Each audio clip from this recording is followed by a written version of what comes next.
பத்த வச்சு புகையை விட்ட பீஸ்ட் அவங்க செட்டில் காணும் தேடிட்டு இருந்தாங்க சார். இதுல வீலிங் பண்ணிட்டேன் சார். ரோலர்ல இருந்து 2 ராக்கெட் போற மாதிரி ஒரு ஐடியா இருக்கு சார். இது நான் தான் கிடைச்சுனா ஓடிட்டன்ல டே பாத்துறா முட்டிய போறேன். நான் ஒரு கதை வச்சிருக்கேன், பண்றீங்களா? about turn #ரம்பா மெமரிஸ் நண்பா.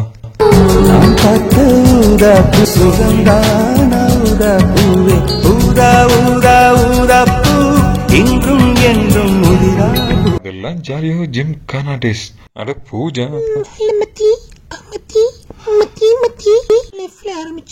அப்படி போயிட்டு இருங்க. அப்புறம் சார் மூச்சு முட்டது, சீக்கிரம் முடிங்க. நல்ல ஸ்மெல். சிக்கன் சாப்பிட்டேன். ஜான்விக் மாதிரி இருக்கீங்க. யார் நானா? சிக்கன்ல கைய வச்சு டைரக்டர் டான்ஸ் ஆடுறாரு. நான் ப்ரொடியூசர் கிட்ட அப்பவே சொன்னேன் இந்த பாட்டு வேணான்னு. ஜாலியோ ஜிம் கானா நெட்டு மாட்டிக்கிச்சு. கட்டு சொல்ற வரைக்கும் அப்படியே தான் நிப்பேன். கட்டு சொல்ற என்ன கீரை காணும்? Automatic sir. என்ன கட்டு சொல்லவே மாட்டான். வெரி பூஜா டயட்ல இருக்கும்போது லேச வைப்பாங்க. ஓகே பேக் பாய் இப்படி கூலி கேட்க யாரோ டப்பிங் கொடுக்குறாங்க.